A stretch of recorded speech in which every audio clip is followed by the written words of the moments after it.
Luz y progreso, paz y justicia. This is Sancista Brujo Luis. So I've been getting a few emails from people, messages from people asking me, oh my God, today's Friday the 13th.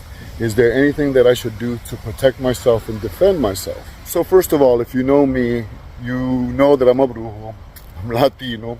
And Latino brujos, we don't view Friday the 13th as an inauspicious day, a day of bad luck. That's not for us. So let me give you a little history, first of all, of why some people view Friday the 13th as unlucky. Now, to some people, number 13th is believed to bring suffering and death. But it doesn't necessarily mean the death of the physical self. It could be the death or the death of the spiritual self, the death of the matter and the birth of the spirit. So 13 there represents change, right? The death or the ending of something, of a cycle, and the birth of the spirit of a new existence. The death of matter and the birth of spirit. Now in Christianity, the number 13th is viewed as an unlucky number. And so that influences a lot of people here in the United States and the Americas. So in Christianity, 13th is viewed as unlucky because Judas Iscariot, the person who betrayed Jesus and sold him out, for some coins, he sat on the table. He was the 13th member on the table.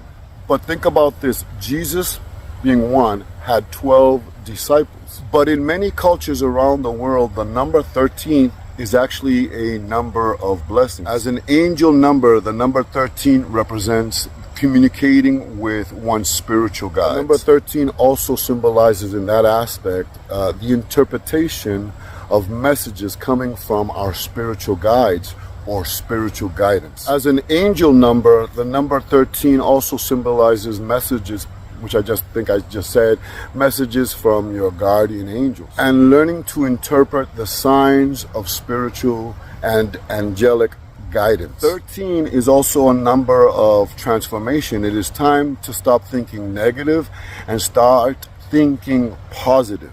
So in this form, the number 13 symbolizes breaking the shackles, the chains that bind you, and to begin to learn how to heal and grow and manifest your dreams and your desires. The number 13 is also viewed as a karmic number. Now, while this to many may pose, some challenges in your life, it simply means that it's time to overcome obstacles within your life, to embrace those hurdles that are placed in your pathway, to overcome them, and to go and to move forward.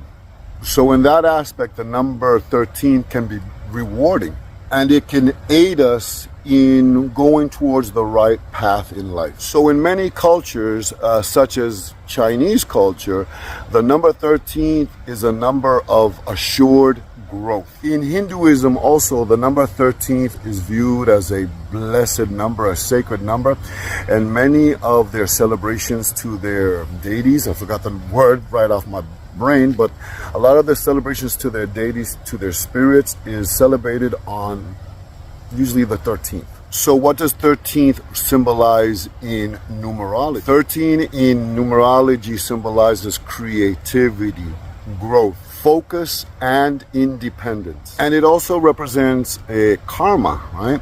Represents karma and the tests of life that we all have to endure and go through. Now in European paganism cultures, the number 13 symbolizes fertility, and there's often 13 women or male members of a coven, of a witch's coven. There's 13 members. And so for pagans, 13 symbolizes life and the afterlife. So now let's analyze Friday the 13th. What's it named after?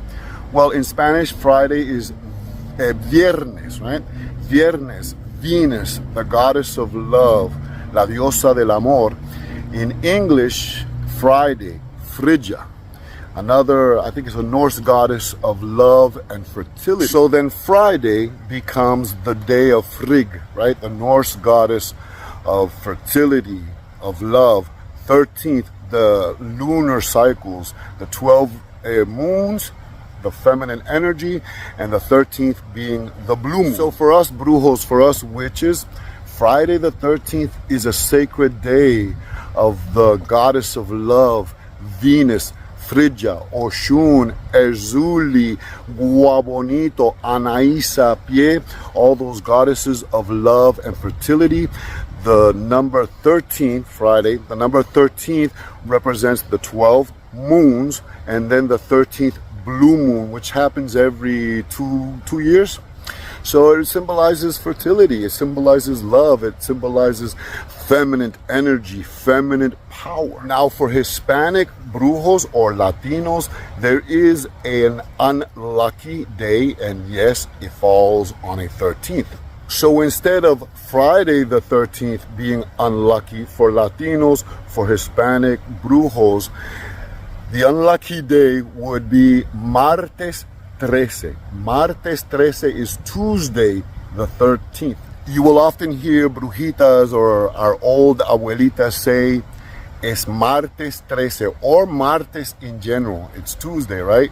Ni te cases ni embarques, which in English means it's Tuesday. Bad day for getting married and, love. Bad day for getting married and a bad day to travel. In Spanish, Martes is named after the Greek god of war, Mars. Now in English, Tuesday is named after the Anglo-Saxon god of war. I think his name was Two, which we get Tuesday, the day of Two, the day of the god of war. It is also named after the Norse god of war, Tyri. I'm probably saying that wrong. I'm sorry. I'm not a practitioner of Norse spirituality. Tyri. So the day of Tyri, the day of the god of war. So for us, right, for us Latinos, Martes 13, Tuesday the 13th, is a bad day, a day of bad luck. So ni te cases ni embarques, don't travel, don't get married on a Tuesday, especially if it falls on a Tuesday 13th. Tuesday, the god of war. The god of war is going against everything that brings fertility and abundance into our life. So for us, Friday the 13th is not a bad day. It's just a regular day in the neighborhood. Martes 13, ni te cases ni embarque. Sancista Brujo Luis, que la paz y solo la paz esté con todo el mundo. Un besito. Chao. Bye.